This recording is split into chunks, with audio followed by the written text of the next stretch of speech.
जरा सोचिए, मन में कोई भी ख्याल आए और कुछ ही पलों में एआई उसे एक चलते फिरते जीते जागते वीडियो में बदल दे। ये अब कोई साइंस फिक्शन नहीं रहा, ये टेक्स्ट टू वीडियो एआई की हकीकत बन चुका है। पर सवाल ये उठता है कि आखिर एक मशीन हमारे शब्दों को, हमारी कल्पनाओं को समझकर उन्हें स्क्रीन पर उतार कैसे पाती है? आज हम इसी जादू के पीछे की जो तकनीक है उसे परत दर परत खोलकर समझेंगे। देखिए, एक तस्वीर बनाना एक पेंटिंग करने जैसा है, लेकिन एक वीडियो बनाना वो तो पूरी की पूरी फिल्म डायरेक्ट करने जैसा है। यहाँ बात सिर्फ एक फ्रेम की नहीं है, बल्कि हजारों फ्रेम्स की है जो समय के साथ लगातार बदल रहे हैं। ये जो चौथा डायमेंशन है ना, यानी वक्त, उसे जोड़ना ही इस टेक्नोलॉजी को इतना ज्यादा मुश्किल और साथ ही इतना क्रांतिकारी बना देता है। तो हमारे आज के सफर में हम सबसे पहले ये समझेंगे कि एआई असल दुनिया की इतनी सारी जानकारी को एक छोटे मैनेजेबल ब्लूप्रिंट में कैसे समेटता है। फिर हम देखेंगे कि एक डायरेक्टर की तरह ये हमारी भाषा को कैसे समझता है, और फिर एक इंजन की तरह सिर्फ शोर से एक वीडियो कैसे बना डालता है।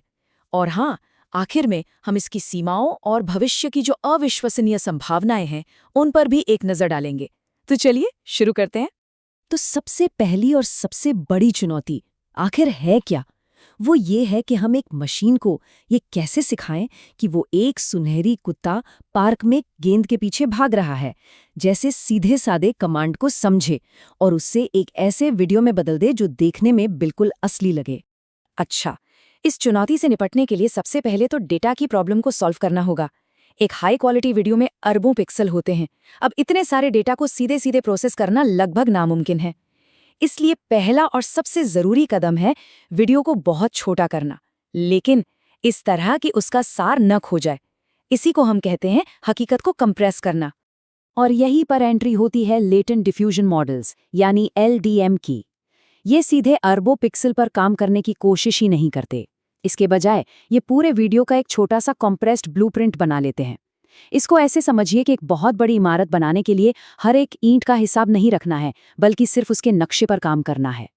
ये जो छोटा सा लेटेंट स्पेस है, इसमें काम करना कहीं ज्यादा आसान और एफिशिएंट है, और यही इस टेक्नोलॉजी की पहली चाबी है। इस स्लाइड में जो वाकई दिलचस्प बात है वो ये है कि आखिर LDM ही क्यों? VAEs और GANs जैसे दूसरे मॉडल्स भी तो हैं, पर VAEs अक्सर धुंधले आउटपुट देते हैं और GANs को ट्रेन करना बहुत मुश्किल होता है। LDMs, हाँ ये सच है कि कंप्यूटेशनली बहुत महंगे हैं, लेकिन वो जो शानदार विजुअल क्वालिटी और डिटेल्स देते हैं ना, वो बेजोड़ हैं। इसीलिए ये वीडियो जनरेशन के लिए सबकी पहली पसंद बने हुए हैं। पुराने AI वीडियो में एक बहुत आम प्रॉब्लम थी, फ्लिकरिंग। मतलब चीजें हर फ्रेम में थोड़ी बहुत बदल जाती थी, जिससे वीडियो बड़ा अस्थिर सा लगता था। इसका समाधान है 3D VAE। ये सिर्फ तस्वीर को ही नहीं बल्कि समय को भी कंप्रेस करता है। ये मॉडल को सिखाता है कि हर फ्रेम पिछले से जुड़ा हुआ है, जिससे एक फ्रेम से दूसरे फ्रेम में जो बदलाव होता है वो बहुत सहज और स्थिर लगता है, बिल्कुल असली दुनिया की तरह। तो ठीक है, अब हमारे पास वीडियो बनाने के लिए एक बढ़िया सा ब्लूप्रिंट तो है, लेकिन एआई को ये कैसे पता चलेगा कि इस ब्लूप्रिंट से बनाना क्या है? यहीं हमें एक डायरेक्टर की जरूरत पड़ती है, एक ऐसा सिस्टम जो हमारे लिखे हुए शब्दों को समझकर मशीन को साफ साफ निर्देश दे सके। पहले के मॉडल्स क्लिप का इस्तेमाल करते थे, जो कुत्ता जैसे शब्द को कुत्ते की तस्वीर से जोड़ने में तो अच्छा था, लेकिन वीडियो के लिए ये काफी नहीं है। हमें कोई ऐसा चाहिए जो एक खुश सुनहरी कुत्ता जो धीरे धीरे ढलते सूरज की रोशनी में हरी घास पर गेंद का पीछा कर रहा है जैसी पूरी कहानी को समझ सके। यहीं पर T5 XL जैसे बड़े भाषा मॉडल काम आते हैं। ये सिर्फ शब्दों को नहीं बल्कि उनके बीच के रिश्ते, भावनाओं और बारीकियों को भी समझते हैं, और इसी वजह से इतने विस्तृत वीडियो बनाना मुमकिन हो पाया है। तो ये डायरेक्टर असल में काम कैसे करता है? सोचिए, वीडियो एक बहुत बड़ी पहेली है जिसे छोटे छोटे टुकड़ों में बांट दिया गया है। क्रॉस अटेंशन एक ऐसी प्रोसेस है जहां पहेली का हर एक टुकड़ा वीडियो बनाने के दौरान लगातार हमारी लिखी हुई स्क्रिप्ट को देखता रहता है। अगर स्क्रिप्ट में नीली गेंद लिखा है तो वीडियो का हर टुकड़ा ये पक्का करता है कि गेंद नीली ही दिखे।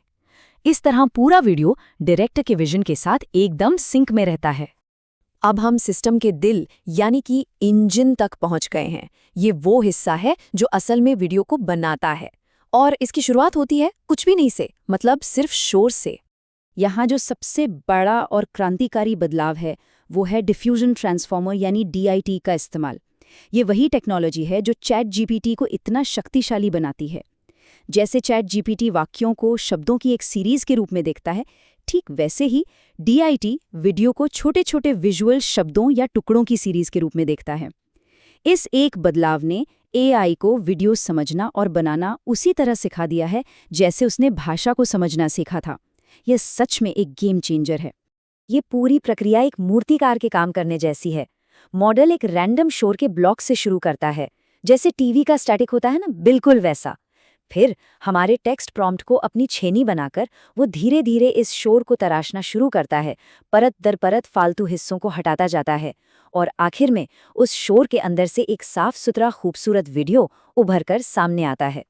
लेकिन ये टेक्नोलॉजी जितनी जादुई लगती है, उतनी ही अभी भी अधूरी है। तो अब वक्त है एक रियलिटी चेक का। चलिए देखते हैं कि ये शक्तिशाली मॉडल कहाँ जाकर संघर्ष करते हैं और कब हकीकत की दीवार से टकराते हैं।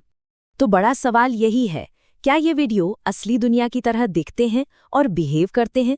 यहीं पर इन मॉडल्स की सबसे बड़ी चुनौती सामने आती है, और वो है भौतिकी यानी फिजिक्स। ये मॉडल्स अक्सर फिजिक्स के बड़े ही सिंपल नियमों को तोड़ देते हैं। चीजें बिना किसी वजह के दिशा बदल सकती हैं, ठोस वस्तुएं एक दूसरे के आर पार हो सकती हैं, या कोई इंसान कुकी खा लेता है और कुकी फिर भी वैसी की वैसी ही रहती है। ऐसा इसलिए है क्योंकि ये स्टैटिस्टिकल सिम्युलेटर्स हैं, फिजिकल सिम्युलेटर नहीं।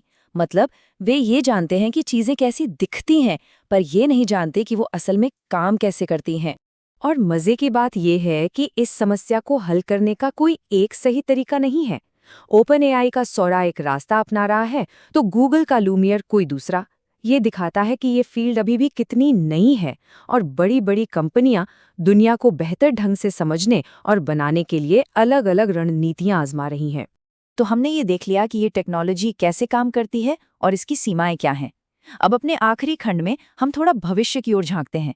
इसकी कीमत क्या है और क्या इसकी असली क्षमता सिर्फ वीडियो बनाने से कहीं ज्यादा है? सबसे पहले बात करते हैं कीमत की। एक छोटा सा सिर्फ 10 सेकंड का वीडियो क्लिप बनाने में इतनी ज्यादा कंप्यूटिंग पावर लगती है जितनी हजारों टेक्स्ट जवाब देने में भी नहीं लगती।